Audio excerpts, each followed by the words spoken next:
discussing the lecture last night from Professor Bacevich will be my colleague Joe Felter here at Stanford. He's a senior research scholar at the Stanford Center for International Security and Cooperation and a research fellow at the Hoover Institution.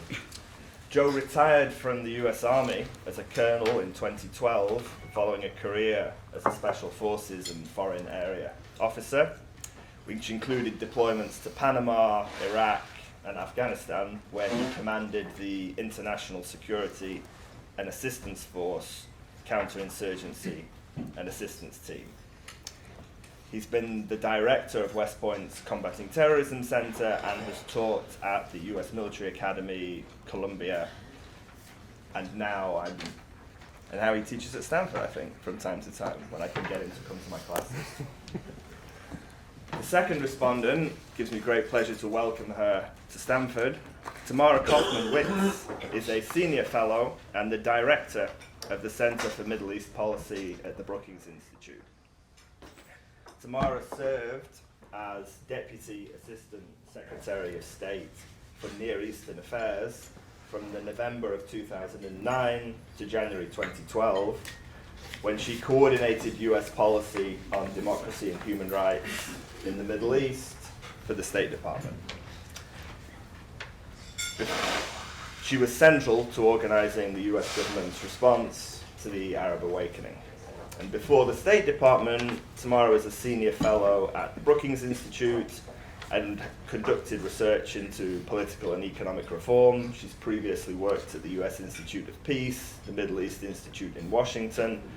Was one of the first recipients of the Rabin Peres Peace Award, established by Bill Clinton in 1997, and is the author of Freedom's Unsteady March, America's Role in Building Arab Democracy, 2008, and the editor of How Israelis and Palestinians Negotiate, a cross-cultural analysis of the Oslo peace process. Both respondents will talk for maybe 15 minutes or so, then Professor Bacevich will come back and respond to their responses, and then we'll open it up for Q&A. It's a large crowd and a heavy and weighty topic, so I'm going to start waving my paper and shouting when the question has gone on for a minute in order to get as many voices as possible.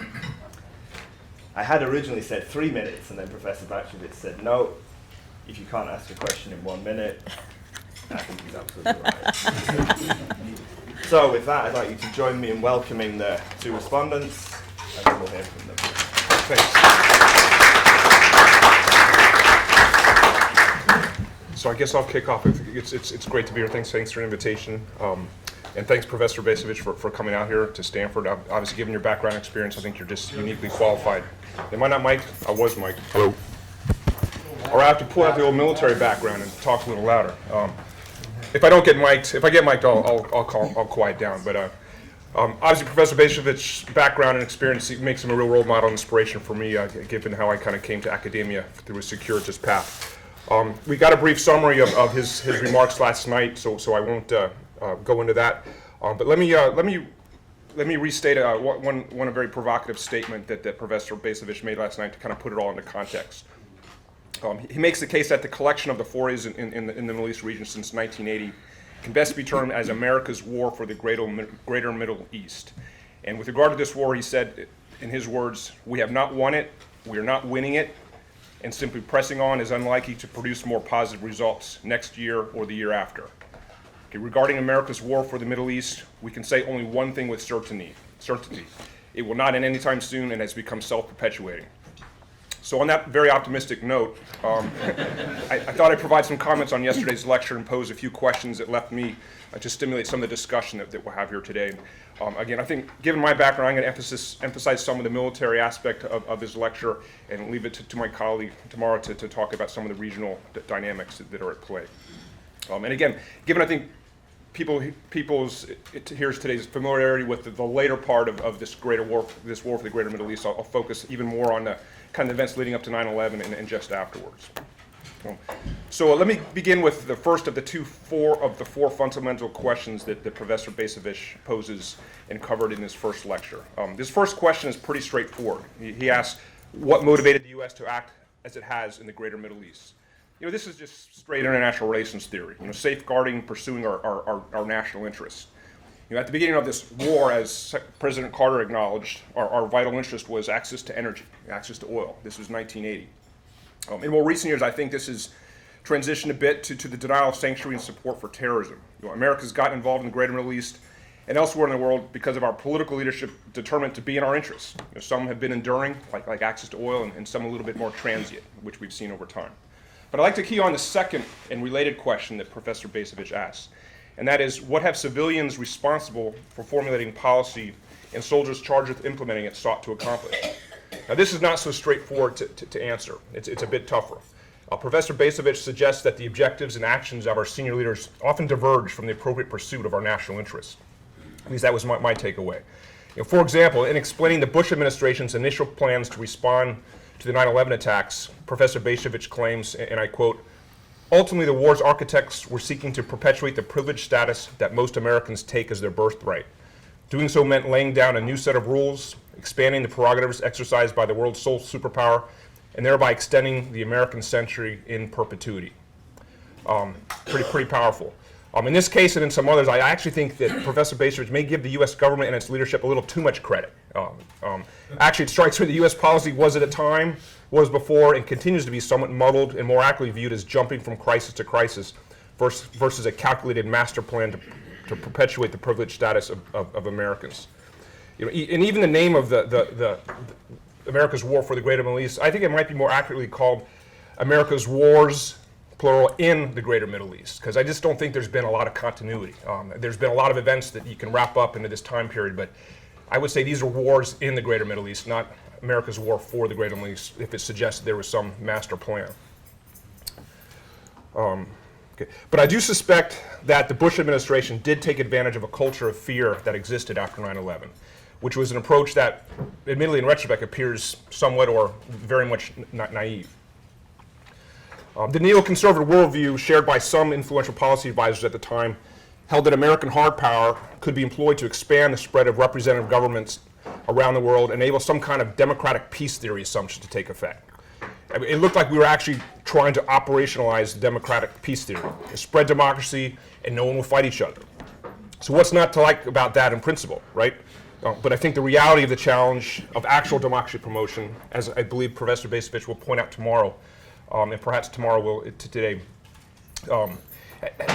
is very difficult, and it's been very sobering indeed.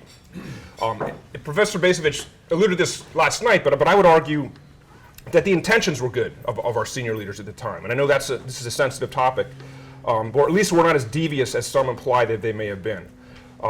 Professor Bacevich last night said there were some true believers, which he included George Bush and Paul Wolfowitz as two.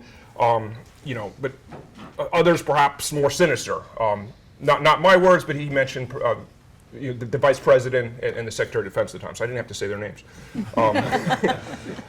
It seems like they were testing an ideological approach which sounded good in principle but failed in execution. So I'd like to emphasize that here we are, what has it been, 14 plus years after 9/11. It's important to appreciate the context that some of these decisions were made. And we just can't forget that environment, because as we distance ourselves, I think this is going to become less and less apparent. Do we have any undergrads here? Well, this is an older crowd. Well, I taught some 19, 20-year-olds for sophomore college recently. They were in first grade when 9/11 happened. They vaguely remember it. They may be, it's a very distant memory. But obviously for all of us here, it's not. At the time, we were looking the threat right in the eye and failed to prevent the 9/11 attacks. This is government's primary responsibility. It's to protect and safeguard its citizens, and we failed. I was stationed in the Philippines at the time, and I saw 9/11 on 9/12 actually. Waking up to it on the news, thinking it was a science fiction. CNN was replaced with science fiction movie. That was horrific. I've been told by people in government at the time that leaders at every level were scared. It'd been almost 60 years since we've been attacked, and as a nation. And I think there's a universal feeling among Americans that we must respond. So just let's remember the drama and the intensity and the visceral emotions that surrounded 9/11 as we look back in retrospect and assess and analyze and critique the actions. And so what to do? I don't want to insult anyone, but there's probably a couple folks here that may recall December 7th, 1941, or at least recall their parents and grandparents telling them about that. December 7th, we knew who we were attacked. We knew where they lived, and we kind of had a good understanding of what to do about it. We mobilize our resources, take it to Berlin and Tokyo, unconditional surrender, come home, parades, kiss the nurse, go back to work, right? We kind of knew what to do. But this was a very different fight. At 9/11, we didn't know who the enemy was, where the enemy was, and because of that, really what to do. Sun Tzu reminds us that it's really important to know one's enemy, and Clausewitz reminds us that it's important for statesmen to know the nature of the war they're about to embark on. And I think we're short on both accounts on 9/11. In the Middle East, it was unclear who our enemies were and what the nature of the war for the greater Middle East, certainly post 9/11, was all about. So Professor Bacevich criticizes that the war was unfolding in a strategic void, and we were committing our troops without an overarching sense of purpose. But given what we knew about the threat at the time, I think this was expected. How can you have a strategy to defeat an enemy that you can't even identify? So it was a very challenging time. So I'm not making excuses for the missteps that Professor Bacevich very much identifies, but I think it's important to appreciate the drama and difficulties challenging our decision makers at the time. So who is the enemy facing the U.S. in the region? What kind of war did we embark on? I think we struggled then and continue to struggle now to answer these basic questions. One U.S. president described the threat the country faced during his time like this. And I want you to see if you can guess who this president was. We face a hostile ideology, global in scope, ruthless in purpose, and insidious in method. Unhappily, the danger it possesses promises to be of indefinite duration. Who do you think? Anyone? Kennedy. Close? Anyone? Okay, it was President Eisenhower, 1961, the height of the Cold War's farewell address to the nation. And he was referring to communism. So associating communism and its hostile ideology with evil during the Cold War gave way to associating, as Professor Bacevich points out, terrorism and the hostile ideology driving much of its most costly attacks with evil. But this is what we do. This is what America does. We get our head around an enemy, we call him evil, and I don't think this should be that much of a surprise, going from Nazi ideology to communism to terrorism. I think I don't think this should be a surprise. This is how America mobilized. So waging war against an enemy some characterize as a hostile ideology, it limits our traditional military as well as some of our diplomatic and economic responses. When I worked for General Petraeus in Iraq, I know this is getting ahead to the second lecture, he would always say we can't kill our way to victory. We can put the proverbial warhead on a forehead of terrorist leaders, but how do we respond effectively to an enemy that can radicalize individuals, privileged from around the world to participate in violent actions in the name of their religion? It's hard. This is a tough military problem set to get our head around and didn't lend itself to a traditional response. Okay. So Professor Bacevich criticizes, in his words, the paltry scale of U.S. deployments and preference for relying on intermediaries suggested either ambivalence or half-heartedness. I don't think we had the option of massing our superior military forces against an enemy we could not accurately define. Large footprint operations could be counterproductive. There was an extremist ideologue named Abu Bakr Naji, whom I think you may be familiar with, Alexander, who wrote a book called The Management of Savagery. And the goal of a lot of these groups during the time was, let's create a reason for the United States to send a large footprint into the Middle East, because then we win. We pound on them and we alienate the Muslim world against them. So that was exactly what they wanted. So a large footprint operation was not our interest. And many would argue that this war is better described as a war within Islam, and thus I believe we are obliged to work through partners and intermediaries, which Professor Bacevich seems to criticize.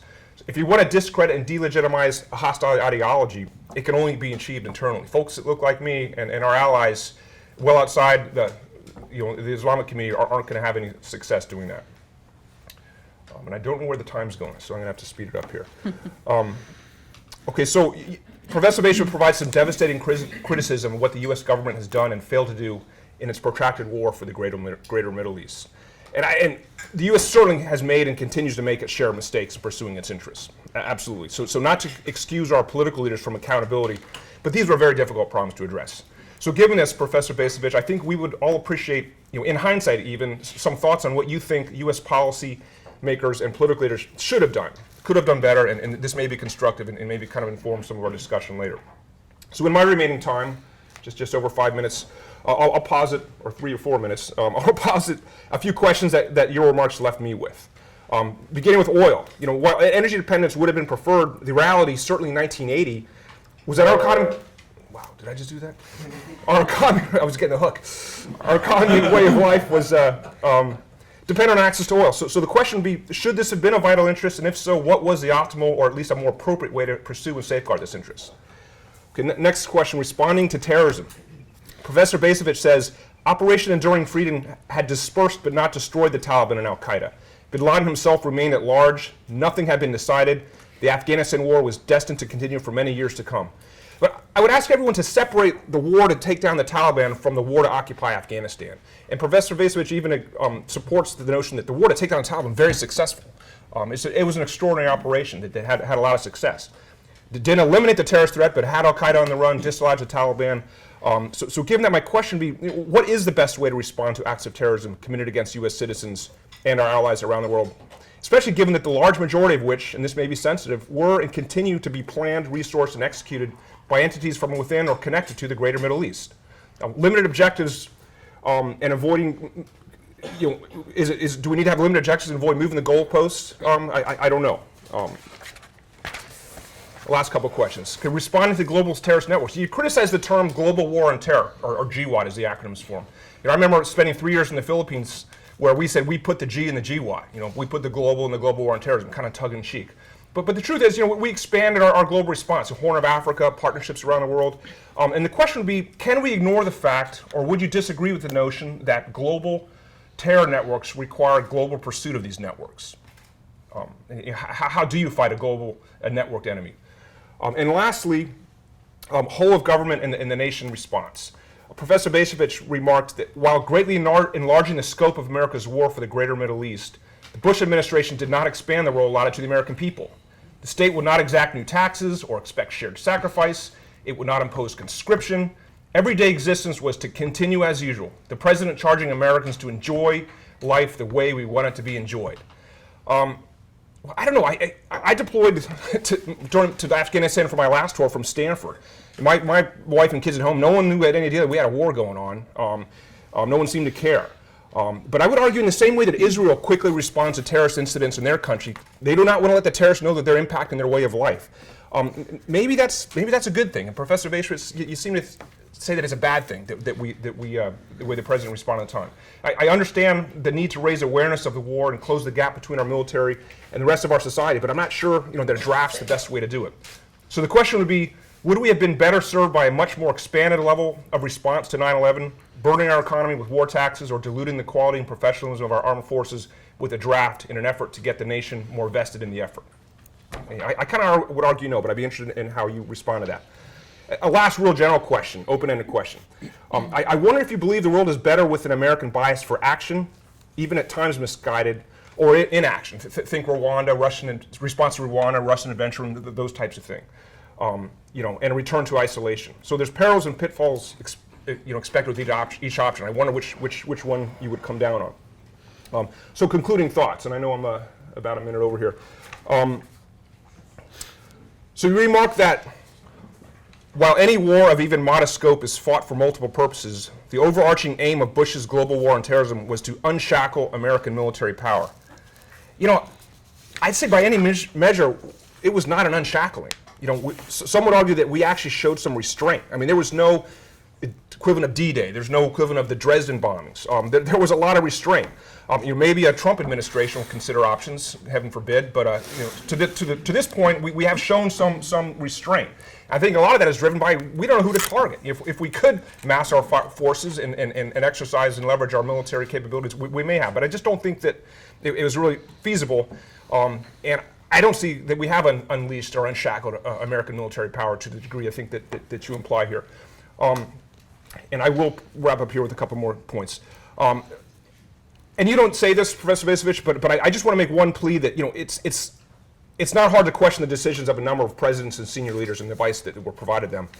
But let's remember, just below this level, there's a lot of dedicated individuals in government, law enforcement, intelligence agencies, and the military. They're working selflessly, enduring great hardship, and assuming risk to address very difficult challenges and keep us safe.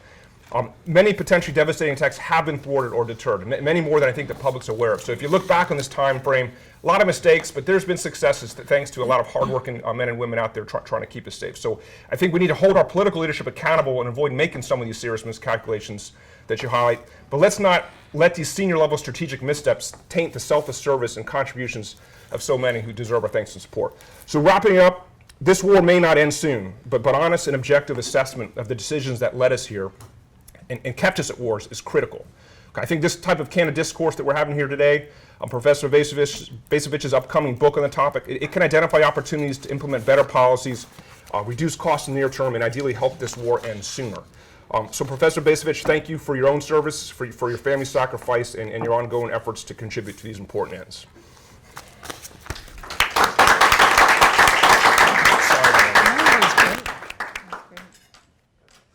Okay. All right, is my microphone on? You have to scream. Okay, great. Well, first let me say thanks to Joni Berry, to everyone involved in organizing this set of lectures and seminars. We've had a very gracious welcome, and I think it's a fantastic group that you brought together for these conversations. So I'm really looking forward to our dialogue over the next couple of days. It's great to be back with friends and colleagues in Stanford, so thanks. I think what I have most to contribute to our conversation, as Joe noted, is a regional focus and a regional dimension. And that's, because this region is the one at the heart of Professor Vacevich's analysis, I think a proper understanding of the Middle East's own political trajectory is essential, because it's important to understand to what extent and in what way the challenges facing the United States and the world in today's Middle East are and are not due to American policy choices. We have to add to the picture the choices and actions of governments and non-state actors in the Middle East itself. If we don't understand what is and isn't the result of American action, it's hard to figure out what America can and can't usefully do about it. So let me give you a little bit of an alternative narrative, maybe from a regional perspective. From my viewpoint, the Middle East is more disordered today than it's been probably in half a century. Since the 1950s, when the Suez War, revolutions in a host of states, and a Yemeni civil war, sound familiar, shaped the Arab state system that we knew up until 2011.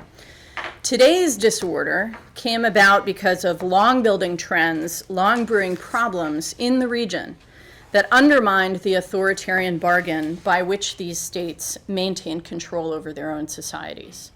The social contract eroded, leaders responded badly, and today we have an overlapping set of breakdowns. We have a breakdown of the state-society relationship just about everywhere in the region. We have a breakdown of the state structure in several places, failed states.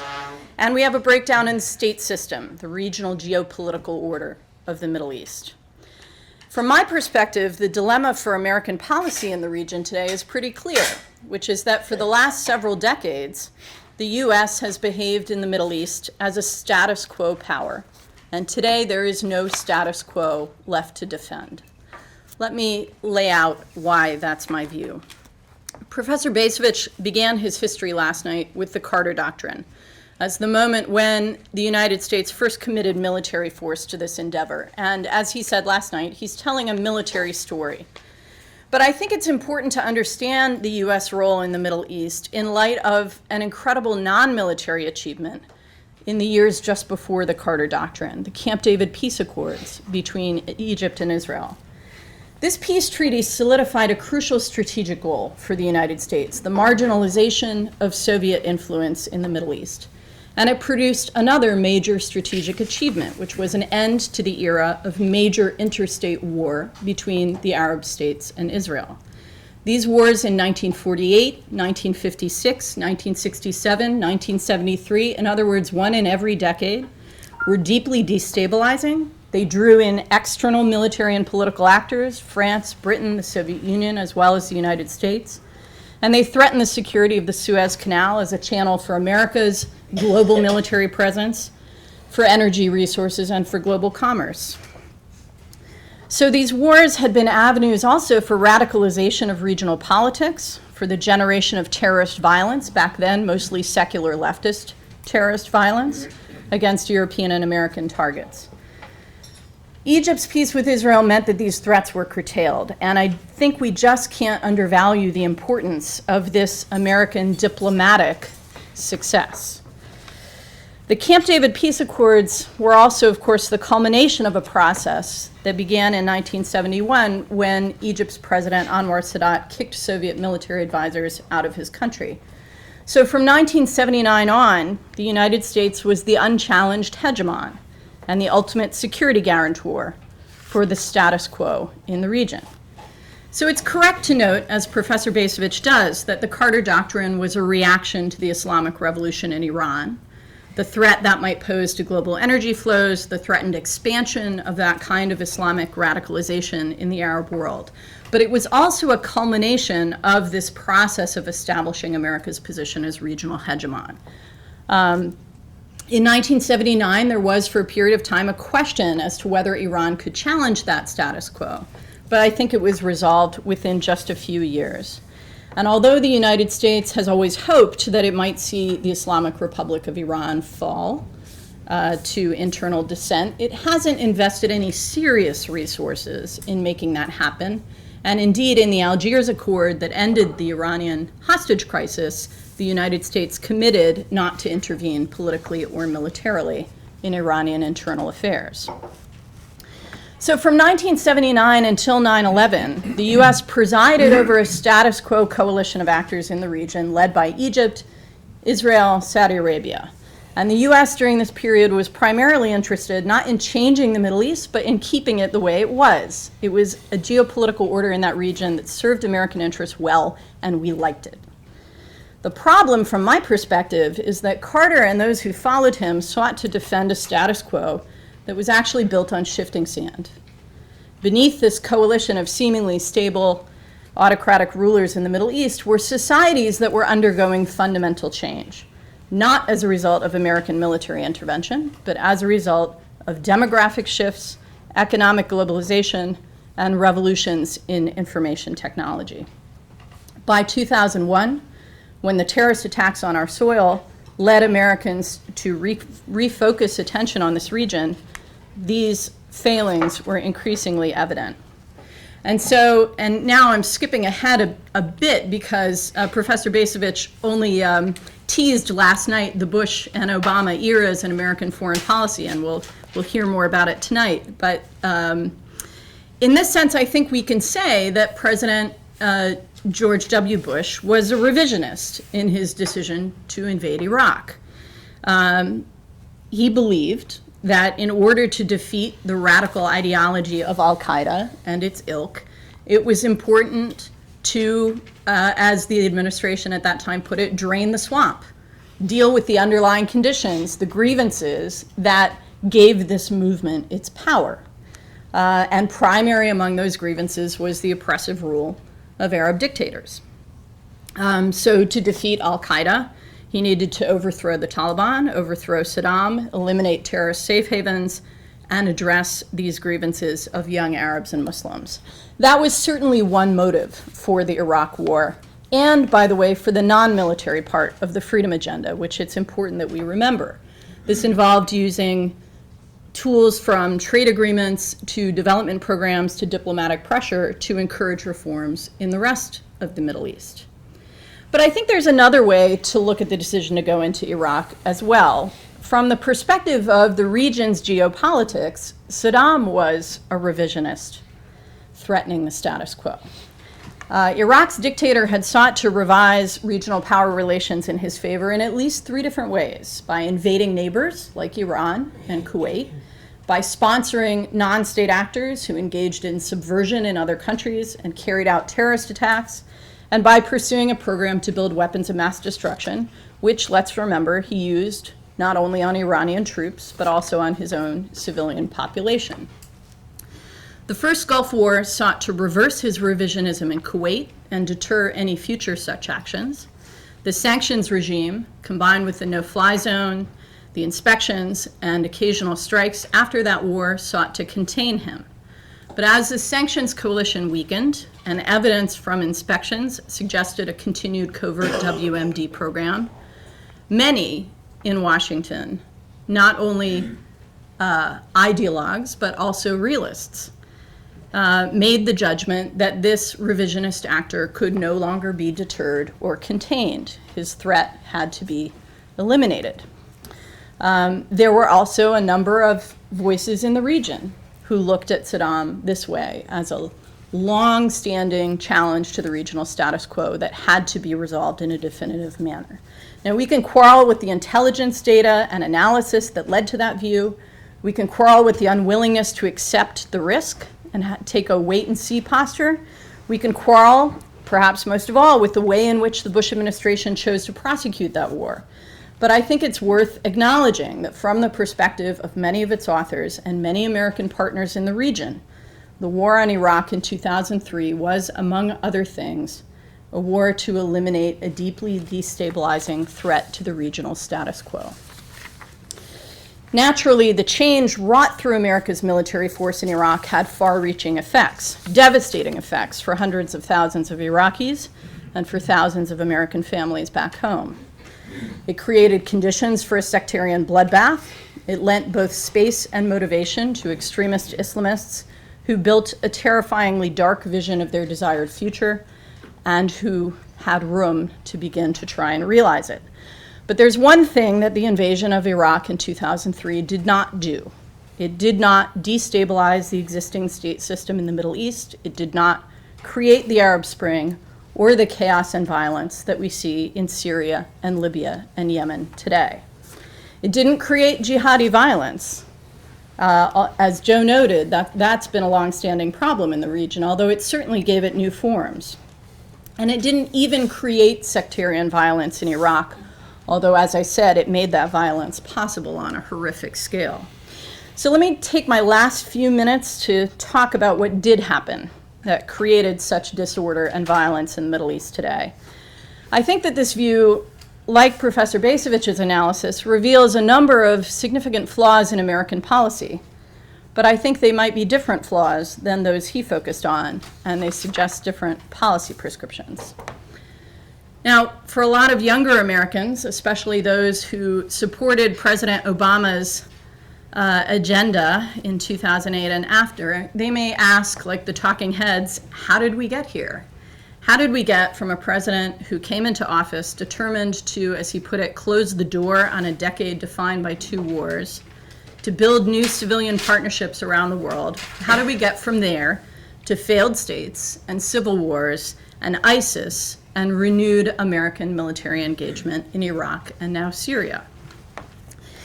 It's important for us to understand that what happened was not primarily the result of American military actions in the Middle East or even of US policy.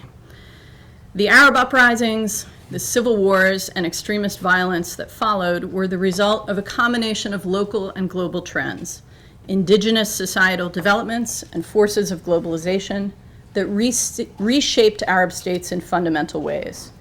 Arab leaders, by and large, responded rather poorly to those underlying trends and to the pressures for change they produced. And it's primarily the legacy of those authoritarian leaders and their choices in response to the Arab Spring that produced the disordered Middle East that we see today. I can go into more detail. As Alexander mentioned, I wrote a book on this topic. But in sum, what I would say is that these Arab autocrats were sustained by 3 things: rents, ideology, and occasional coercion. And that platform that long sustained Arab autocracy was undermined by the rise of a massive, educated, but largely underemployed generation of youth whose expectations for themselves and their societies far exceeded the real opportunities they could obtain, given the opaque, nepotistic, repressive, and stagnated systems of governance that characterized the pre-revolutionary Arab states.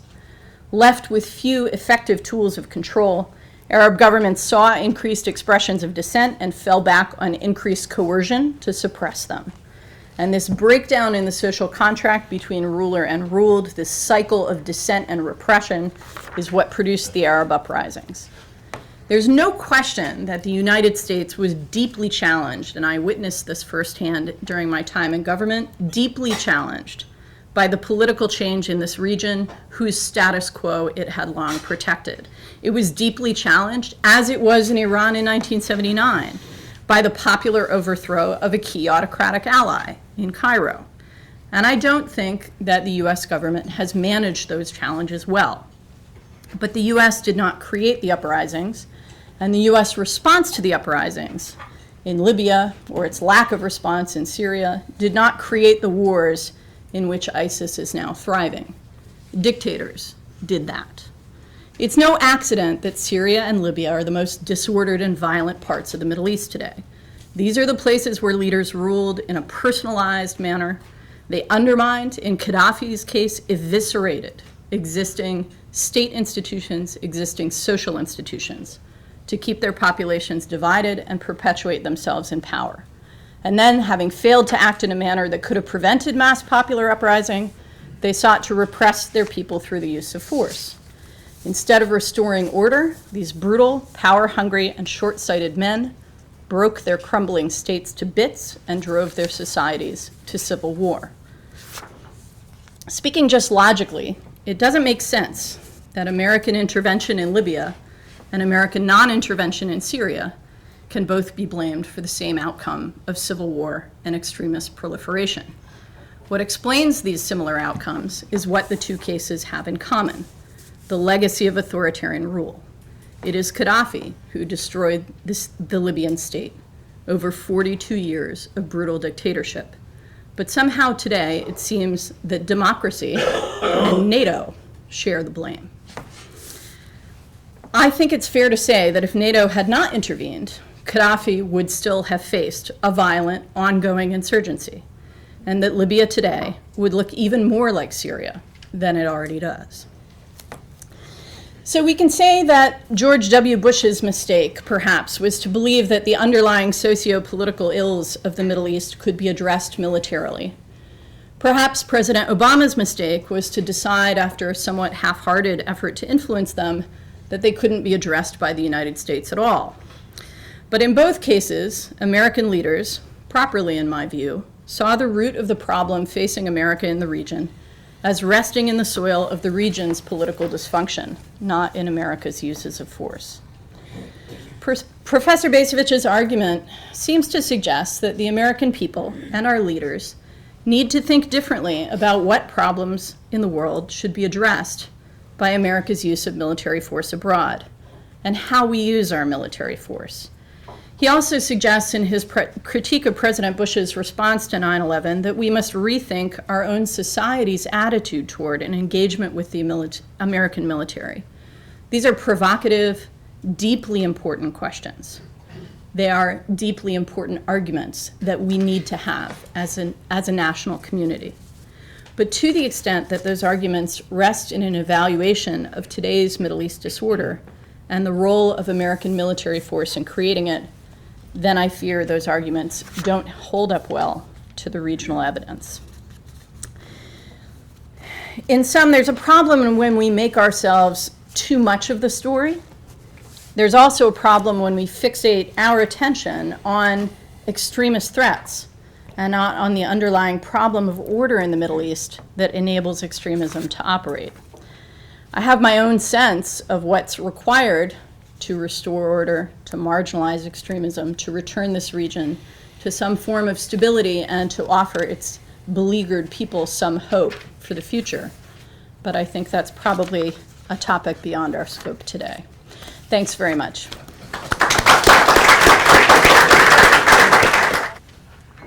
Point number one, and it's not a trivial point.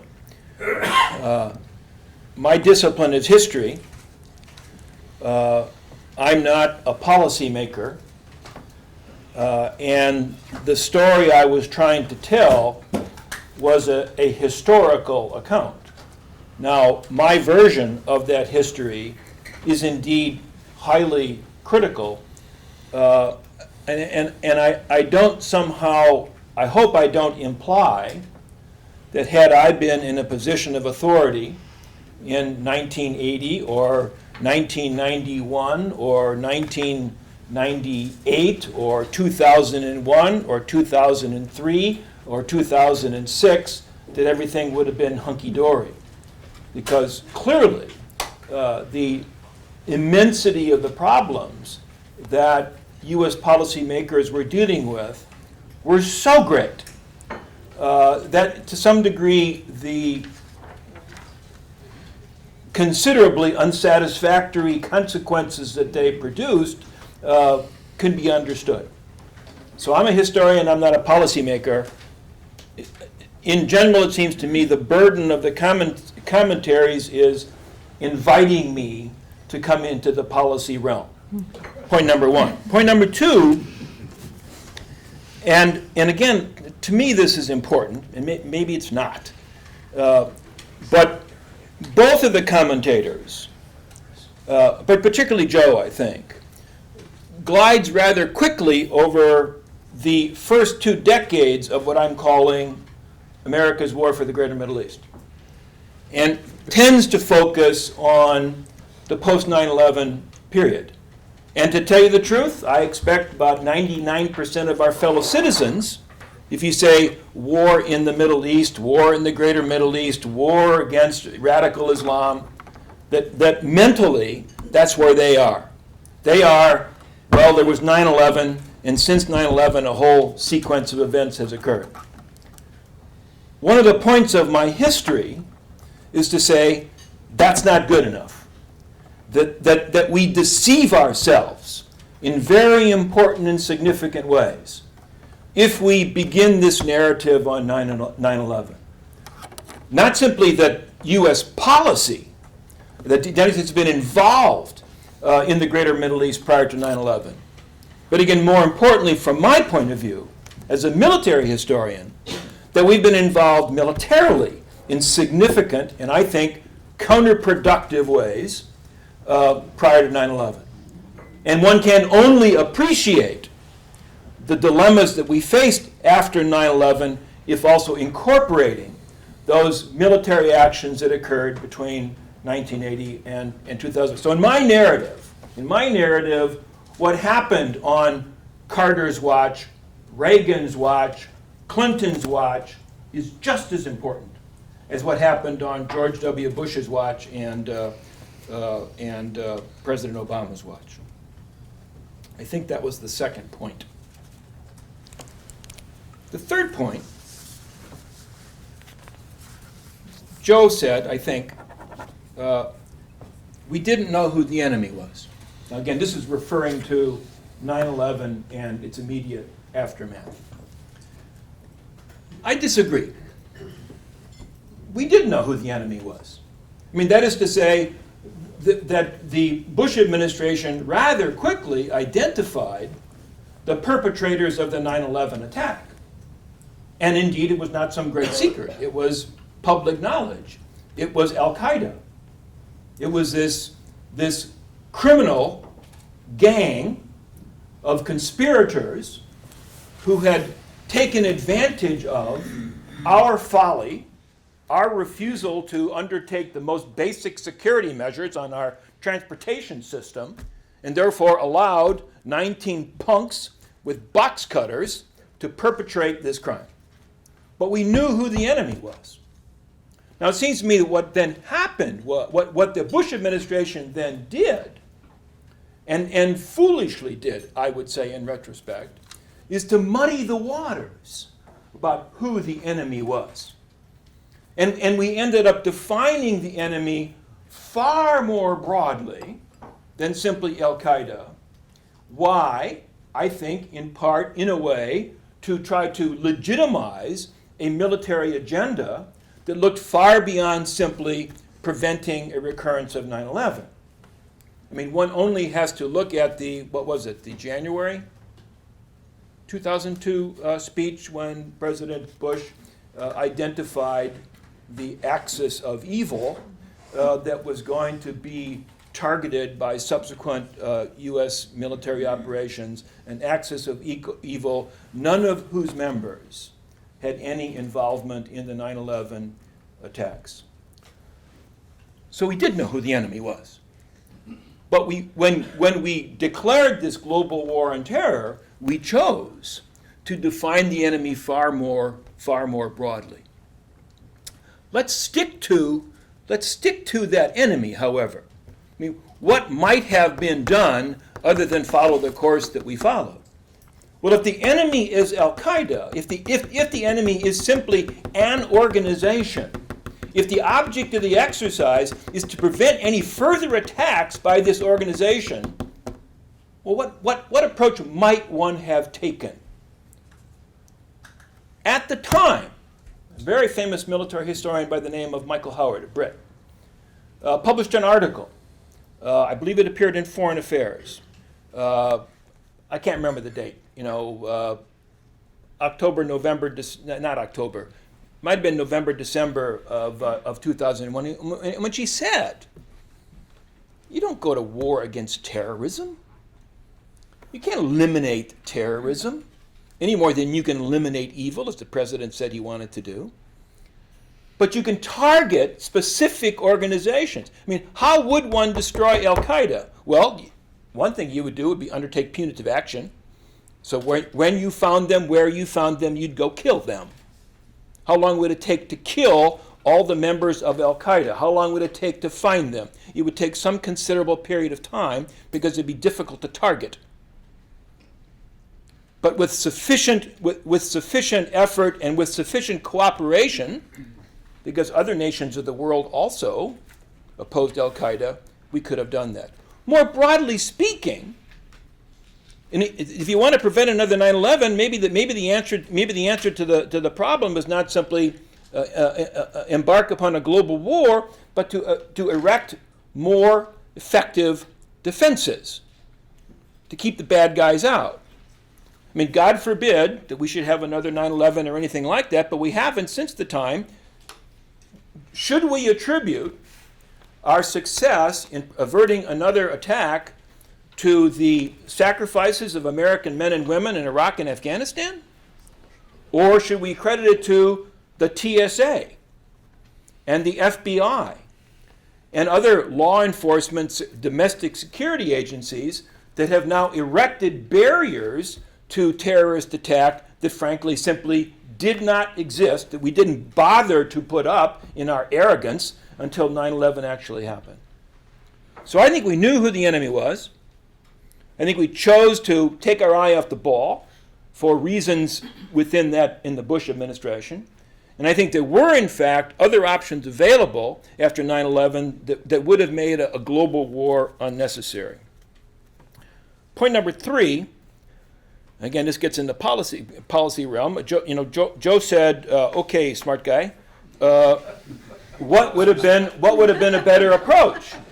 And I think my response to some degree is, what's the objective? I mean, is the objective to avert another terrorist attack? Is the objective to contain the ideology? And you sort of connected Al-Qaeda to an ideology. Is the objective to spread freedom, as President George W. Bush insisted needed to be our objective? And I think only if one can define that objective with some precision is it possible to then say, well, then here's the prescription that would give us the greatest likelihood of being able to achieve the objective with the least cost imposed upon us. But again, the problem is not you. The problem is that this question of what are we trying to do became so murky, so slippery. And I think that made sort of a discussion of strategy possible. You asked me, do I favor globalism or isolationism? I have to say I think it's a false choice. It is not either or. It is where should you choose to engage the world? In what way should you engage the world? With what expectation? With what understanding of what the costs are going to be? I think there is a middle ground between the two. And I'm not picking on you now, But part of the problem in American political discourse is that we are constantly presented with this false choice.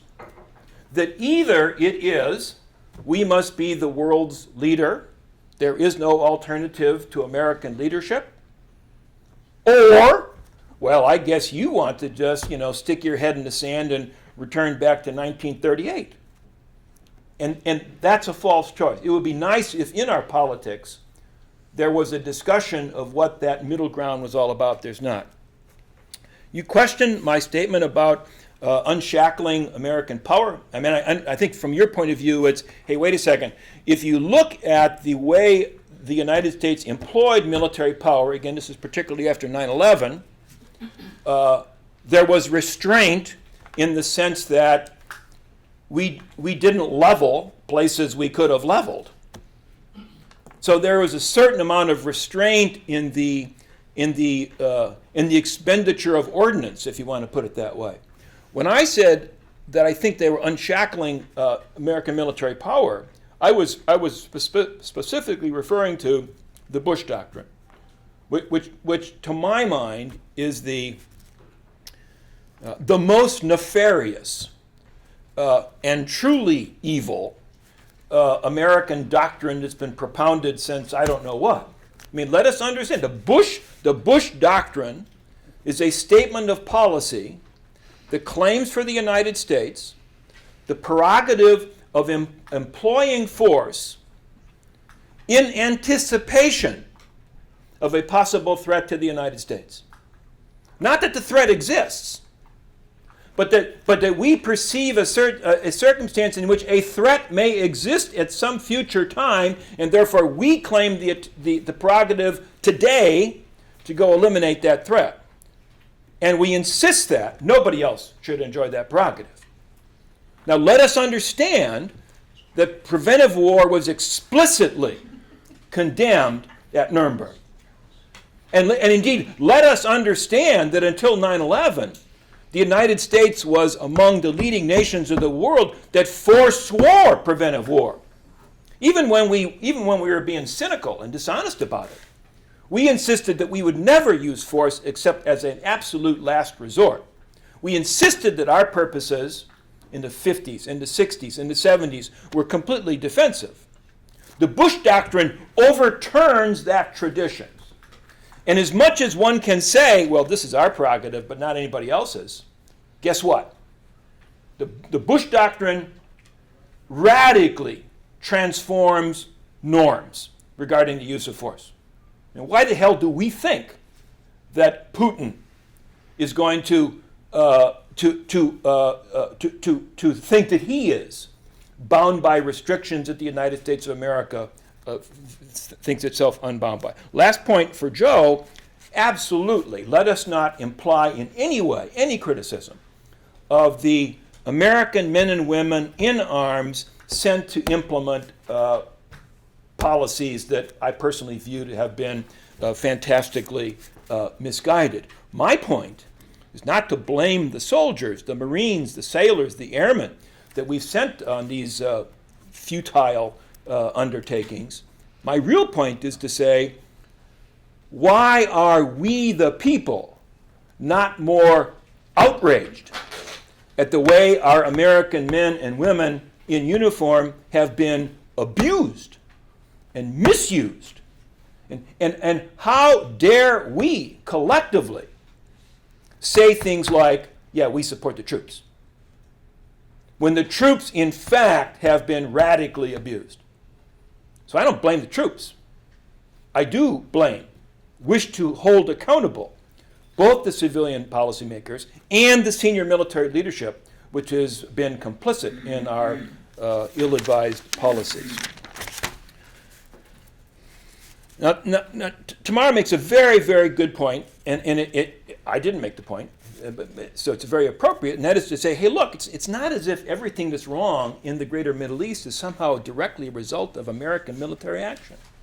It's not. And she's absolutely correct to point out all these other factors that have contributed mightily to the disorder and the dysfunction that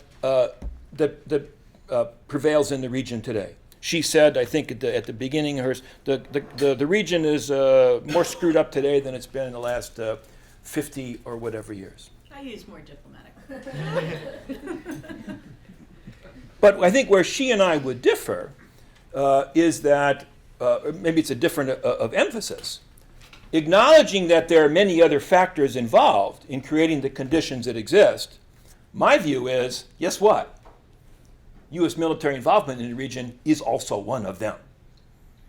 And were I to write a book, the subject which would be, how did the greater Middle East get to be so screwed up, then necessarily my book would have to pay due attention to all these other factors.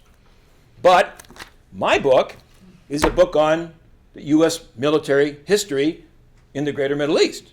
So I'm interested in what the U.S. military has done, what the U.S. has done with its military. And my argument is what we've done has been foolhardy and unsuccessful. So I'm not claiming that everything that's screwed up is our fault. I am saying that we contributed. You know, when Tamara says, I think he said, that since roughly 1979, or at least from 79, I'm not sure if there's an end date, but as of 1979, the U.S. had emerged as the hegemon of the region. Well, that's a powerful word, right? Hegemon? I mean, it doesn't quite mean we're in charge, but it certainly means that we are in a position to exercise pretty decisive influence on the course of events. Well, we tried. We tried, according to my narrative, beginning in 1980, the hegemon began to introduce its military forces in the region in a quite haphazard, incoherent, frequently half-hearted way, but nonetheless, beginning in 1989, the hegemon militarizes its dealings in this region. And there, it seems to me, from 1980 onward, the narrative pretty much speaks for itself. The hegemon's military, I don't know how anybody could make an argument that would say that the hegemon, beginning in 1980, militarily, had produced stability, had produced democracy, had advanced the cause of human rights in the Islamic world.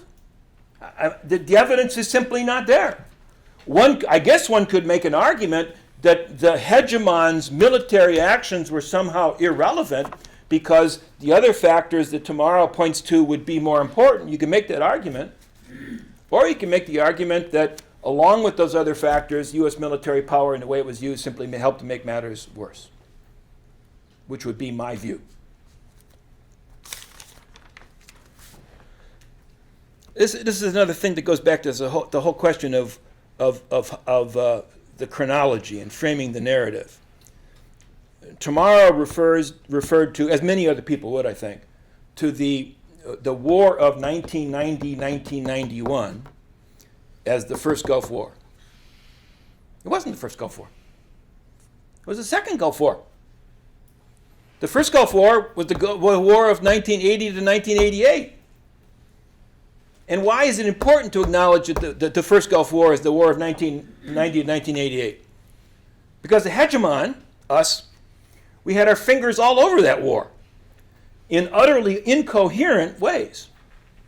So again, how one sort of, the chronology, the start point in the narrative, what gets included and what doesn't get included, I think is very, very important.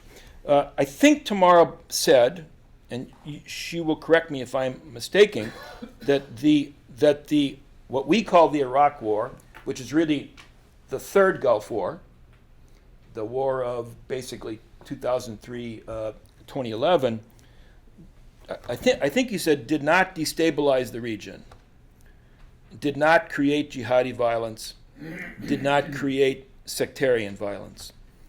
Maybe we would quibble over the definition of the precise definition of the word create. But by and large, I have to disagree with her.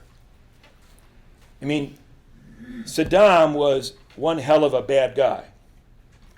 I don't actually think that he posed any kind of a serious threat to the status quo by 2001. And as evidence, I would point to how quickly his forces folded in 2003. But the fact of the matter is, when Saddam ran his police state, there was no Al-Qaeda in Iraq. There was no significant presence of Islamic radicalism. Sectarian violence had largely been suppressed. I am not a Saddam apologist, but basically, Iraq was stable. We came in all of our arrogance. We came with all of our big promises of how we were going to bring change, and we demolished that stability. And in response to what we did, we got jihadi violence, and we got sectarian violence. Again, it kind of goes back to this whole question of the hegemon. When the hegemon invades a country that doesn't actually pose a threat to us at the time, overthrows the regime, fails to create a stable order in place of that which we have overthrown, then it's really not possible to say that somehow we're not responsible for everything that happens in that country after that. We are responsible. And that really is testimony to the dimensions of George W. Bush's recklessness. Well, I should not go on any longer because we're supposed to have time for discussion. But maybe the commentators want to comment back. I'll just make a quick one. Professor Baser, knowing who the enemy was after 9/11, the point I was trying to make was, even if we sent a super smart bomb and got Osama bin Laden and everyone who was involved in the 9/11 attacks, that there was this threat out there, that this ideological threat that seems to motivate individuals to turn to terrorism. And I think it was just harder for us to get our head around, contrasting now with Pearl Harbor, where we had a good sense. It wasn't easy, but it was simpler to get your head around what the threat and what the enemy was. I agree 100%, 110%. And I agree so much that I would say, therefore, there needed to be a lot of thinking going on before we concluded that the response was to launch a global war. That to the extent that the threat is an ideological one, which we didn't create, but to the extent that the threat was this ideological one, then I would argue strongly that war was not a correct response. Might have. A punitive response to Al-Qaeda, specifically, was required. But a war against whatever this ideology is was an utterly misguided response. And I agree too. That's trying to separate the war to take out the Taliban with the war to occupy Afghanistan. I think was important. I think you could argue we won that first war with its limited objectives in mind, and we obviously not so much the second one. And maybe I'll just make a point on the prescriptive side as well, because I think fundamentally you and I are not disagreeing much. We're telling different parts of the story, as you noted. And I don't disagree with the point that having invaded Iraq, the United States bears responsibility for a lot of what happened in that country since. I think the reason I was emphasizing this regional story, it's very interesting. Last week, I did a conversation in front of an audience with Michael Oren, whom you might know also did a book on the history of America's engagement in the Middle East over the last 30 years, called Power, Faith, and Fantasy. And he starts from the same place you do, the Carter Doctrine, and he makes a lot of similar critiques about what he would describe, I think, as the haplessness of American military engagement in the region. But I'm not sure what I see is that the discourse that grows out of that analysis, and you hold back from prescription, and I commend your restraint. It seems to me that there are two very dichotomous responses that people tend to have to this critique of American history in the region. One is, well, we just have to return to the Weinberger-Powell doctrine of overwhelming force, and, if we just let the military win, we would have been fine. And the problem is that Bush didn't commit. So that's one response. And then the other response is the U.S. can't do anything right in this region. We screw up everything we touch, and so we should just disengage. And what I worry about is, you're not making any of these prescriptions, but I worry about a lot of what I hear in our public discussion about Middle East policy, because I think in many ways we have overlearned some of the lessons of the last 15 years. And it leads us to a place where we can't have the kind of conversation that you're saying we need to have about the objectives, scope, and nature of America's use of military force abroad. And I don't think that's good for American interests. I don't think it's good for America's role in the world, and I do believe that we have a role in leading international order and supporting international norms on a host of issues. And I don't think it's good for stability and order in the Middle East. So, Professor Bayfries, do you want to have a quick No, policy let's prescription? let's let people weigh in. I would vote for letting people weigh in. Great. Yep. So I'm gonna. Lady here. Well, thank you, Professor Bezovich, for the clear unfolding of history that I completely agree with. Here's a question that relates to all of your discussions about the question of whether we knew who our enemy was. You said we did know, and it was Al-Qaeda, and I'd like to make that even more specific and say we also knew that nearly all the 9/11 attackers were Saudi. And you're not supposed to say that, though. yeah, that's why I said it. So and we spirited out the Saudis in the country quickly before taking any other action, and then, Tamarad speaks about the autocrats, the repressive dictators that were the great source of problems in the Middle East before we ever intervened after 9/11. What greater? 1 minute. One second. What greater, repressive dictatorship is there than the Saudi or supporter, sponsor, and underwriter of radical Islam?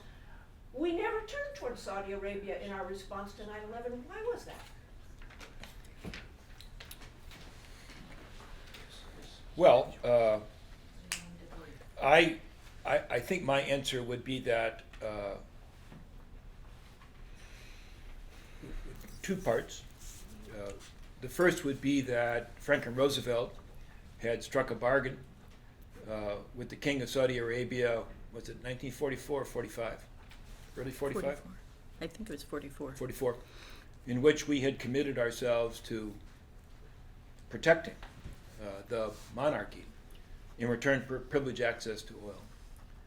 And that my sense is that in the subsequent decades, this had, within policy circles, become just one of those things that everybody accepted as sacrosanct. And secondly, that even in 2001, the conviction that the well-being of the United States of America economically, or the well-being of the international economic order, was dependent upon maintaining access to Saudi oil, and that therefore taking on board not simply the 15 and 19 hijackers, but taking on board the role of Saudi Arabia as a promoter of Islamic radicalism was one of those secrets hidden in plain sight that nobody was really going to confront. And therefore, those questions simply weren't asked. I mean, you know more about it than I do. I guess I would add a couple of things. Number one is, I think you're right to point to the fact that the Saudis' ruling ideology has a lot of roots in common with exactly the kind of jihadi violence that the United States has been investing in combating. And there are a lot of folks who would say that the Saudis are therefore both arsonist and firefighter in this situation. And it's a challenge for the Saudis to manage. It's also a challenge for American policy.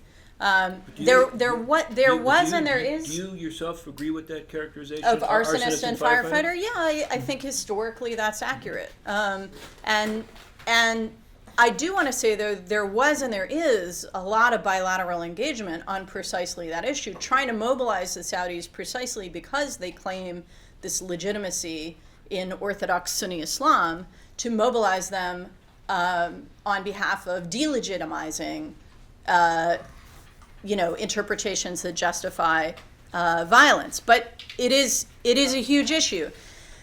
In fact, my colleague Bruce Rydell has a new essay out that I would commend to you on Mohammed bin Nayef, who's now the Crown Prince of Saudi Arabia, the longtime Minister of Interior, and America's major partner in counterterrorism on the Saudi side. And it's a very insightful essay looking at precisely this dynamic. The oil question, I think, is also really interesting, and this is one that may in fact be changing in terms of how oil affects the Saudis' position in the region and globally, and how it affects the Saudi-American relationship. Because cheap oil and the fracking and stuff like that here in the United States, domestic energy production, has clearly changed American public attitudes toward the Middle East and how important the Middle East is to us. And that can't help but shape the policy discourse as well, although I don't think we've seen any concrete outcomes from that. But the other side, so that's one thing that may shift our policies over time, I don't know. But the other thing is what's happening in the region.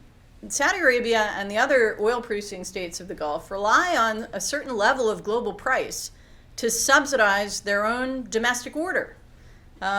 These are patronage-based states. They pull their money out of the ground and trickle it down to people. And when the price of oil crashes, as it's done, that's a tremendous challenge for them. So I think cheap oil may reshape the politics of the region in some very interesting ways. Joe, do you want to take it? They said most of the good points, I think so. Excellent. Gentleman in the blue shirt. Yeah, since you started the story with Iran and with Carter, and the question about what should have been done has been raised, I'm wondering if one response to that shouldn't be Carter should have said, either in response to the hostage taking in '79 or earlier, I am sorry, we are sorry, that the U.S. overthrew your democratically elected government in 1953 in order to prevent you from controlling your own oil, and that we are going to make we're not going to shelter the Shah, we're going to return him as you request. And we're going to make a clean break with the policy of supporting a repressive monarchy and respect what was and is a broad sentiment in Iran for democracy. Could you just briefly say who you are? My name is Todd Davies. I'm with the Symbolic Systems program here.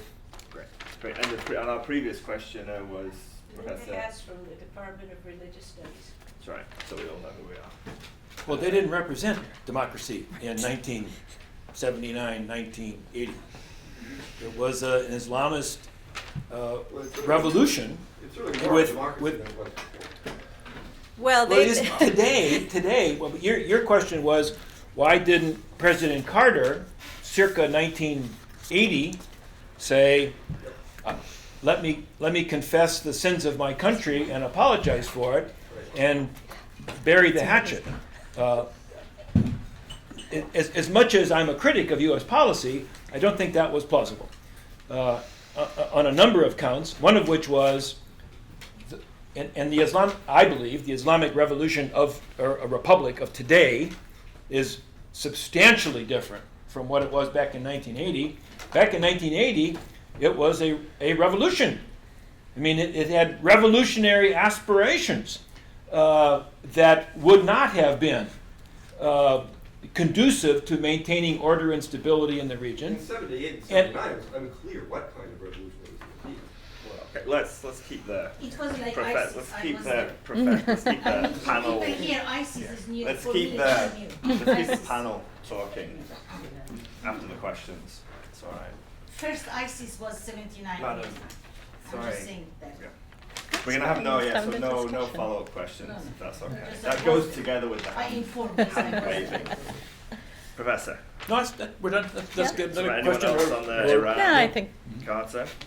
Well, I'll just make one other quick point is that as much as there might have been some way for Carter to quote unquote clean up a mess and repair a relationship with a newly revolutionary, highly ideological, and increasingly repressive Islamic Republic, even if you hypothesize that that was possible, and I agree with Professor Bacevich, it's highly doubtful.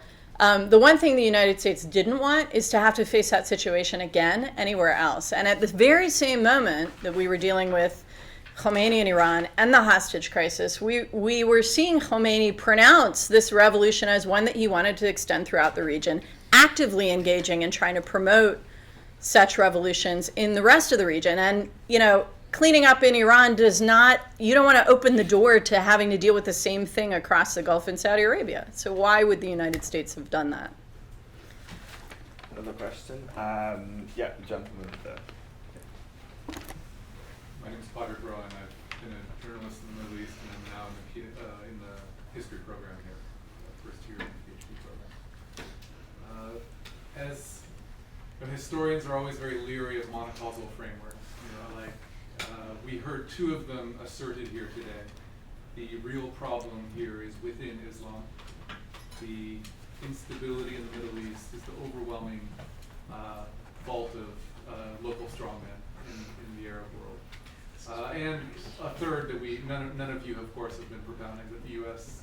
military is the source of all the war. But I would like to ask, without our 2003 invasion, do you see any possibility of ISIS flourishing throughout large swaths of Syria and Iraq?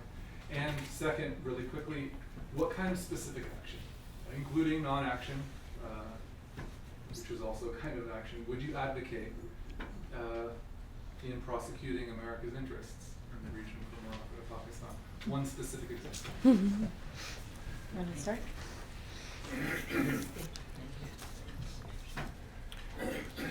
Well, I keep saying I'm a historian, and then the questions say, "Yeah, but what would you do?" Truly,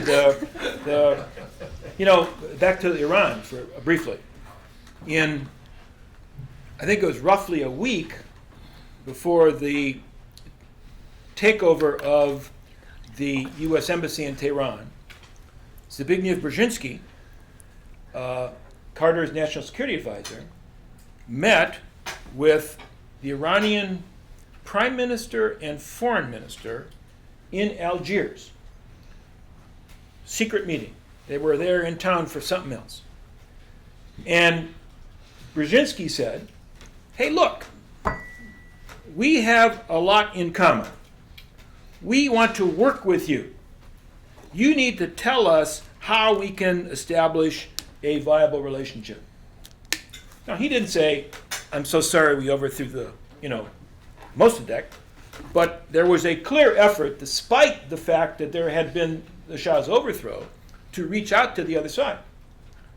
And then what happened, a week later, was the takeover of the embassy, which was not sort of planned and plotted by the government. It was a more or less spontaneous act by a bunch of student radicals who themselves were probably not enamored with the Ayatollah Khomeini. And my point there is, history gets hijacked by events that are not controlled by the people who we think wield power. I think, and I cite the anecdote to sort of make the larger point that the immensity of this strategy and its complexity and its multiple routes make it very difficult then to answer the question that says, "Okay, smart guy, what would you do?" Well, gee, I'd like to crank crank everything back to 1944 and whisper in President Roosevelt's ears that by the time we get to the 21st century, fracking is going to solve all of our energy problems. So you don't really need to do this. But of course, President Roosevelt didn't have that kind of foresight. But it's really, really, really, really, really complicated. So, but nonetheless, the question is, what would be the one thing that you would do? And I think, despite my strong belief that the militarization of U.S. policy has been a horrendous error, my recommendation would be that at this juncture, we need to redouble our efforts and collaborate with whoever we can collaborate with to bring about the destruction of ISIS. Knowing that when we have achieved that, and it is within our capability to achieve, we will not in any way have made a significant difference in what's going to happen next. Because the conditions that gave rise to ISIS, some of which we contributed to, will exist. But ISIS itself, as a phenomenon, is so evil, I'll use the word, that we cannot allow it to exist. So, destroy ISIS, even though you would know that in doing so, you actually wouldn't have solved any particular problem whatsoever. Just removed an immediate threat. Is what Yeah, you're saying. I cut out the cancer. I can have a kind of a broad response to that, and it goes back to some points earlier when we were talking about who the enemy is. And if you would agree that in part, a part of this enemy is this hostile ideology that's radicalizing individuals and motivating people to, men and women of privilege to sign up and travel to Syria and Iraq and blow themselves up, coming from gated communities in Florida, if you will, or England. So quick analogy, I think one reason that we prevailed in the Cold War is that we made a concerted effort to understand the ideology driving it. There's centers to study communism all over the country, a great concerted efforts. I teach a class where I'll show pictures of Marx, Lenin, Stalin, Castro, Che, pictures of, and even our 19-year-olds, yeah, we know all those guys. Then you show pictures of leading jihadi ideologues. They may pick out Osama bin Laden, but nobody else. So specific action, I think, is to like Sun Tzu says, to make a more concerted effort to know this enemy, know the roots of this ideology that's driving these individuals to go to Syria and Iraq right now. And then also appreciate our limitations on what we, the West, and many other countries can do, and appreciate that discrediting and delegitimizing this ideology is going to happen from, and this is your point, from within Islam. But how can you find those voices that do discredit and delegitimize it and amplify them appropriately? And it's very hard to do that without showing a Western hand. So I think it's an appreciation for what our limitations are, but also a recognition that we need to work on the demand side. I mean, I'm all about capturing, killing evil people that are decapitating folks, but that's not going to get you to where you want to be. You've got to work on how do you convince that 19-year-old logging on to his computer or her computer in England or Florida to say, I may agree with all these things about Israel and U.S. presence in the Middle East, but I don't think it's okay to strap on a bomb and kill people in a marketplace in pursuit of those goals. It's not part of jihad. I'm not going to, be the martyr I want to be. And I think that's the real. You asked for specific action. I think it's a recognition that we got to address, at that level, or we're going to see continued manifestations of these radicals, whether it's Al Qaeda, whether it's ISIS, or whether it's the next manifestation of it. Okay, so briefly, let me say two things. Number one, I don't think any of us are advancing monocausal explanations. Andrew certainly wasn't. I also wasn't. So let me be clear about that. I'm not saying that everything that's happened in the Middle East is because of dictatorship. What I'm saying is that indigenous and global forces were reshaping these societies in ways that institutions and leaders didn't respond to. And that created a lot of disorder. And out of that disorder, a lot of things have grown. These radical ideologies existed in the region prior, and this gave them space. It gave them opportunity. It gave them motivation. Okay, so it's not a monocausal explanation, please. Now, in terms of one thing, I think, and this goes back to what I was saying just as we were opening things up, my concern about the impact of our national hangover from Iraq and Afghanistan. Because to me, if we take seriously the ideology, if we take seriously the complex problem of order in this region that gives that ideology a foothold, then I think we have to recognize that dealing with the problem in a meaningful fashion requires intensive engagement. Now, that doesn't necessarily mean intensive military intervention. It means intensive engagement. But I worry that as a country, our experience with intensive military intervention has given us an allergy to any kind of intensive engagement. So I'll give you one example of what I would love to see, okay? We have a peace agreement between most of the Libyan fighting factions, painstakingly negotiated by a committed international diplomat, Bernardino Leon. It might unravel, okay? And it might unravel anyway, but it is far more likely to unravel because it's orphaned. There is no one in the United States or Europe willing to step up and say, we will invest in this peace agreement, and if necessary, we will enforce it. Okay? So if we are so allergic to dealing with these issues that we're not willing even to help wars end when we can, I think we're in a world of trouble. Great. Steve take the Yeah. gentleman in the glasses Jeremy. there. My name is Farzan Sabet, I'm a fellow at the Center for International Security and Cooperation here at Stanford. So I'm wondering, so within Iran's elite, there's kind of conspiracy theories going around the United States is supporting or at least not fully committed to the fight against ISIS. And in the last several weeks, we've seen Iraq become much, much closer to what Iran calls its axis of resistance and such as partnership with Russia to strike out against ISIS and as well as the enemies of the Assad regime. Do you think there is some incentive for the United States not to fully pursue the destruction of ISIS in the short term, to allow the creation of some kind of dynamic, militarily competent force to counter the kind of Iran's increasing influence and kind of that took place in the aftermath of the collapse of the Iraqi regime? I'm not saying that the United States is obviously like backing ISIS in any way, but that at least allow that force to be there for a time being until some kind of longer term solution. Thank you. I think the historian needs to answer that one. Well, I mean, think about it. It's interesting because I think from the perspective of some regional actors, those incentives might exist. I think that is the fear of the Iranians.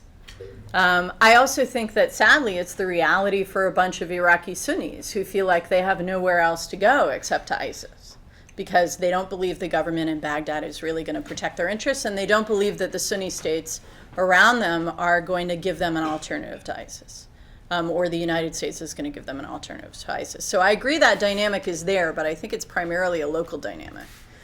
You know, our Gulf partners advocate to the United States that the most important thing we can do in the region right now is strike back at Iran hard. The right place to do that is in Syria, get rid of Assad, break the axis of resistance, and then everything else gets easier. And you can tell from my description, I'm a little bit skeptical of that proposal. But I think that what we have in the region today is a dynamic that, you know, it's overlapping sectarian divides, geopolitical struggles, right, and state versus non-state. That all kind of creates a situation on the ground where both sides are calling for external engagement on behalf of their side of the argument. And I think part of the problem for the United States is that it's been trying very hard not to take sides in that Shia-Sunni, you know, or however you want to describe it, argument. Or maybe to do things on both sides. And I just, it might be the right choice policy-wise for the United States, but it's extremely difficult to sustain in that environment. Joe or Andrew? I think you said it well. Yeah, Take excellent. sides. I think the Steve gentleman, Yeah. there's another gentleman in the It's- blue shirt. Yeah, good glasses. So this is Steve Krasner, I'm in the political science department. This is a question for Professor Vasevich. I mean, it's pretty clear that we're living in an environment where relatively weak actors can get a hold of stuff that could kill hundreds of thousands and millions of people. Biologicals are the most obvious example. Nuclear, even dirty nuclear weapons are a second example. Probability of this happening is very low. These attacks could originate, from the industrialized world, the United States, as well as the Middle East or failing states. But you can't rule out the possibility that these attacks would happen, and if they did happen, they would be devastating for American liberal society. So when you rule out absolutely the idea of preventive war, let me say preventive attack, although I don't know whether you want to go that far, does that make sense in a world where there really is a dramatic disconnect between the underlying capabilities of actors and their ability to do harm? I think I'll bet you could easily conjure up a scenario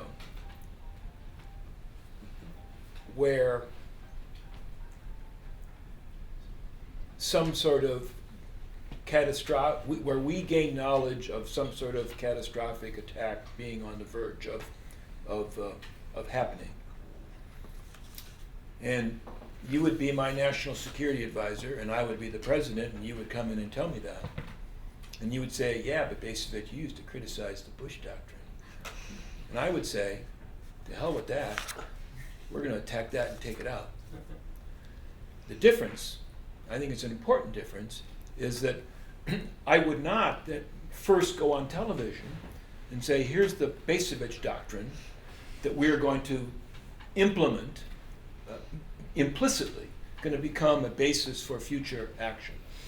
I would think you do what is necessary to do to protect your people.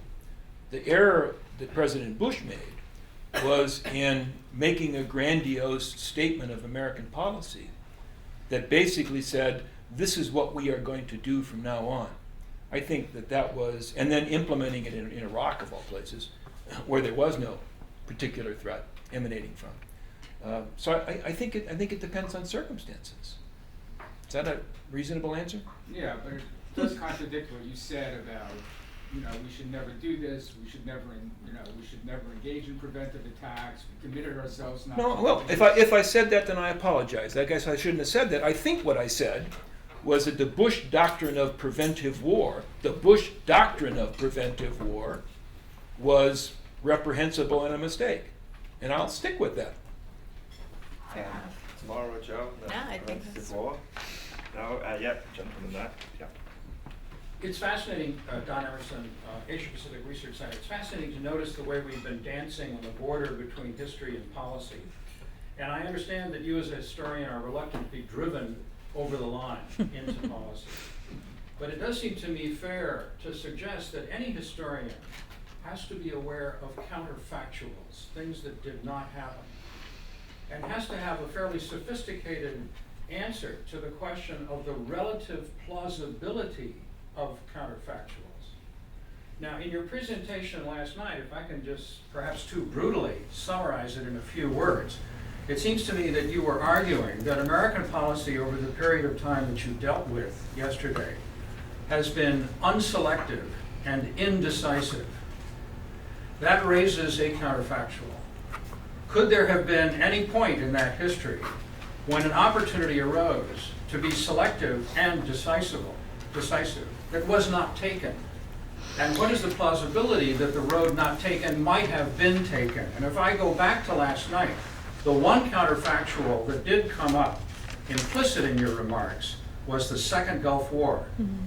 That if we had wiped out all of the forces and gone all the way to Baghdad, things could have turned out differently, and perhaps from your point of view, even better. Am I right or am I wrong?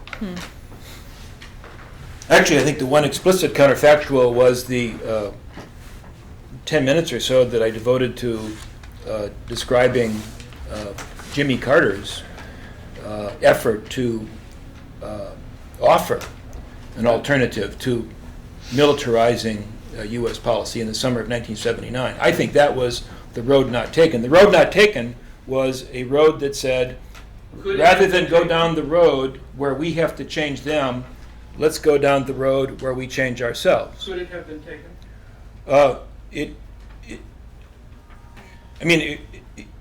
In an immediate political sense, no. because Carter went on national television and said, my fellow citizens, I got a great idea. And his fellow citizens basically said, you got to be smoking dope. We are not willing to tighten our belts. We are not willing to change our economy. We are not willing to park our cars one day a week, and so on. So in terms of the domestic political willingness, he offered the idea, it was shot down, and it failed. But I think that is the true road not taken. When I was talking about the errors made in the second Gulf War, it wasn't. I understand you could have read it.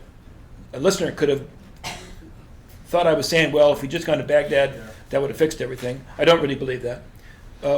What I was trying to say is that a war that at that time we viewed as having reached a conclusive end and produced a great victory. And that perception was exceedingly important for then subsequent events, because it helped to create this self-estimation of American supremacy. That conclusion simply was unwarranted, because errors that, not so much errors of omission, we didn't go to Baghdad, errors of commission, of Schwarzkopf at Safwan, signaling, we're out of here, allowing Iraq to fly helicopters, that those errors of commission undermined the prospect of a definitive outcome, and then opened the door to the continuing military presence necessitated, justified by the need to contain Saddam. That in turn, not because people wanted it to happen, that in turn helped stoke the fires of anti-American Islamic radicalism among people like bin Laden, who I suspect genuinely, as a Muslim, he genuinely found it greatly offensive that infidels were continuing to occupy Saudi Arabia. And again, I'm trying not to get into policy prescription, but I'm really trying to depict is the way that one event builds on another. Errors made, acts committed blindly, that then compound the situation and lead us ever further down a path of thinking that through the use of military power, somehow or other, we can sort this thing out with and this is where I understand the emphasis on post 9/11, with then the Bush so-called freedom agenda really being the one moment in the narrative when there actually is a coherent strategy. It's just the coherent strategy is totally, completely, under-resourced and probably impossible to implement even if we had mobilized the entire country to go fight this war. That's what I was trying to say. Maybe I'll just add a quick point on counterfactuals in bin Laden. It is very, very hard for me to imagine any American response to Saddam Hussein's invasion of Kuwait that would not have resulted in bin Laden or somebody like bin Laden deciding that the United States needed to be a target of Islamist extremist violence. I think that saying that the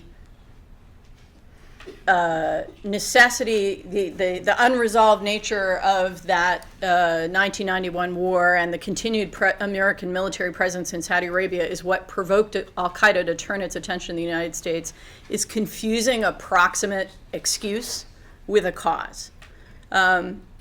That's the United States was already militarily all over the Middle East, as Andrew related, I think, very well last night.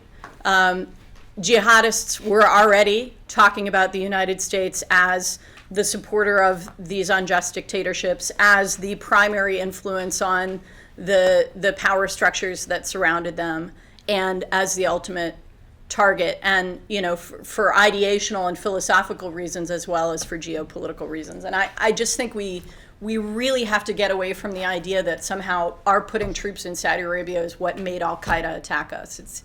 It is a preposterous claim. So. Joe? I agree. Okay. Actually, I'm going to abuse my privilege and ask a quick question, if I may. So I was then, having grown up with the history of the British Empire, it was always clear to us in retrospect, that this was about economic interests. This was about extracting capital in order to build capital at home. But you guys were an empire. Yeah. And I guess the question is it doesn't translate, obviously. There are millions of differences. But I wondered what each of you had noticed or seen or observed of the role of those kind of economic interests in all these different situations, like in policy and when you view the military history. Are people making money, and does that matter? Or is that kind of a separate question that doesn't influence it? I think Professor Bacevich, that's how he starts out in 1980. I mean, that was that Carter Doctrine was driven largely by economic interests. So, I mean, they're inextricably linked. I don't think it's a surprise. But I think it's important to think about how the United States has defined its interests with respect to energy. Okay, it's not about supplies getting to the United States. It's about America's role as a guarantor of the free flow of energy to global markets.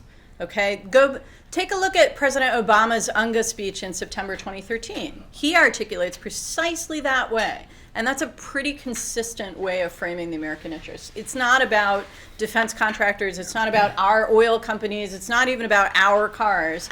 It's about the global economy and how important it is to us that the global economy run well, and our willingness to be the security guarantor for the global economy. And by the way, no one else wants the job. I think President Obama would have been happy to come in office in 2009 and start to figure out a way to share that burden with other folks. Now, the Arab Spring got in his way, jihadis got in his way, and nobody else wanted the job. But, if the U.S. could move away from everyone else free riding on our role there, I think it would be a great thing.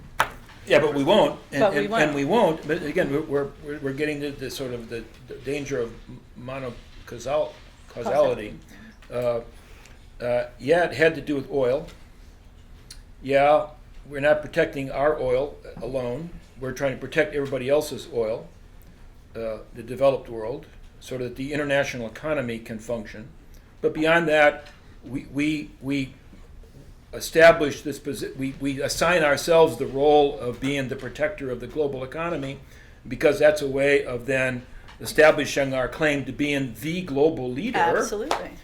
And we establish that claim to being the global leader, I believe, connects to this sort of larger sort of tradition of American exceptionalism, whereby, going back to the founding of the Anglo-American colonies, we have viewed ourselves as the chosen people, embarked upon some kind of a messianic saving mission. It all sort of fits together. One factor reinforces the other, and one has to take all of them into account, I would argue, because only then can you find some explanation for why, in a sort of an immediate or concrete sense, we seem to be acting so irrationally and counter to our own immediate interests. It's because behind the immediate interests, there are these larger stakes that help to explain how we became the people that we are with the expectations we have of ourselves. Excuse me. I'm from a Hoover Institution, and my job in Hoover Institution starts at 64. Come as a philosophy major, but very little philosophy in my brain. So what I want to do is come to Stanford and come to Hoover Institution, learn from basic. I don't even scared to pick up a phone, and that's bad. But on the other hand, I know I have one good thing contribute here, is when we were in 1950s in Taiwan, the USIS set all these little things all over every country, including my little age, about 12 years old. we get to see all American culture for about 6 years. So all I have is American culture and European culture and the world culture. I know very little about China. That's what China is. I don't think many people understand that. But as I grown in the Hoover Institution 63 until I retired 70 years old, which is 44 years. But my job in Hoover for 20-something years, any China revolution, I supposed to write a book.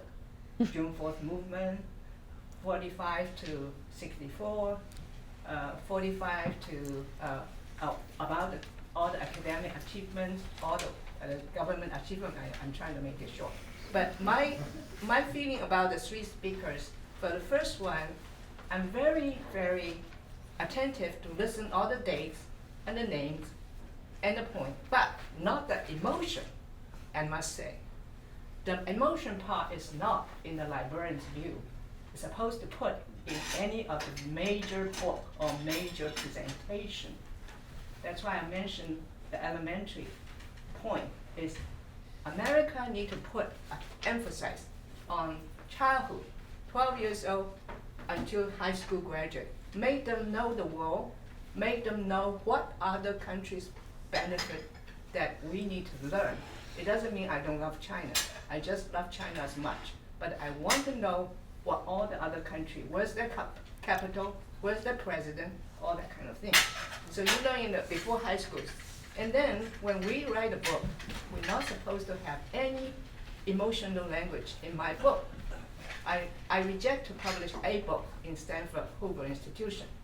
I finished the book, my boss write a Let's leave Yeah. it. The question about what America should be Yeah. doing for kids. Yeah, I mean, that's what I'm trying to do. Yeah. Well, the second is not to put emotion in the whole thing. Look, you mentioned USIS and its role in Taiwan, and of course, after the Cold War, we dismantled the USIS and absorbed it into the State Department. I'm biased here. I'm the daughter of a USIS officer. So, I think that when we look at the history of America's role in the world, we did have these other very well-developed, well-resourced tools, and we have let them atrophy, and we have withdrawn resources from them. And, maybe that's part of what contributes to the militarization that Andrew's been talking about. But it's also, if we want to build up again those other components of American foreign policy, then we have to recognize that we're going to be sending people out into the world, into all kinds of places where people aren't necessarily friendly, where there might be security risks, where our people might be targets of extremists or spoilers, and we have to accept the risk, and we have to be willing to invest the resources in a very, very long-term way. And I think it's a challenge for us as a country to think about whether that's something we're prepared to do. So Professor? I agree with that. Yeah, Joe? Thoughts on that? What's not to like about child education? I guess a quick analogy, my background in the military is with special forces, where we put a great premium on understanding language, culture, history. We want to go someplace and really understand what's happening. And I think that's that education needs to start very young, not when you show up in uniform. When you give a second Okay, class, so And I think we've got a little bit, maybe one last question, Joe? Yeah. Go ahead. Okay, on the question of resources and national interest, and not touching on the view of Americans as seeing ourselves and having a notion of ourselves of going beyond it. I wonder if what I hear in the media is just blather about China approaching the issue of getting the resources it needs nationally just so much, so the way they and the amount they get is so insignificant that it's really just a way of filling airwaves with bladder, them acquiring farms or something there that's so idiotic to even mention as another way of approaching national interest in resources. Or is it something that can be viewed as some way, I don't even know where I'm going with it, of dealing with national interests Where Is this am I a question going about with it? China? Yes, I'm talking about China. I didn't Well, make myself clear. Yeah. about other Okay. mechanisms for advancing your interests other than the military. And Yeah. for all I maybe just media bladder, and it is like a point, 1% of something. And this is going to be your closing words as well. So I think. Well, why don't everybody we wants give to Andrew take the a last shot at word this. then? Yeah. Do you want to go first on the China thing, or should we just? I don't know a lot about this. I'll just say one thing, which is that when I travel in, North Africa, or when I talk to colleagues who work on Latin America, and these are places where there's a lot of Chinese investment and Chinese interest in, extracting natural resources, the Chinese are perceived as behaving very self-interestedly, very selfishly, very transactionally. I'm not sure the Chinese escape some of the negative perceptions that America or the UK have attracted as they've moved about the world. I think the challenge is whether the United States can build ways of engaging in the world that are viewed as partnerships, as mutually beneficial. I'll save it for Andrew, closing words. Well, I mean, we used to do what China is doing. If you look at U.S. the United States, even during the period of so-called isolationism, the United States had a global approach to policy. It was simply a global approach to policy that didn't particularly emphasize having, bases around the world. We had investments around the world. And in many respects, I think the period of American ascent toward the primacy that was achieved by 1945 was as much marked by an emphasis on economic presence and economic development as it was marked by acquiring and using U.S. military power. I have no idea how the Chinese economic footprint and their investment in infrastructure is going to end up playing out in the long run in terms of China's stature in the world, but it is a model worthy of examination. If you join me in thanking all three of us.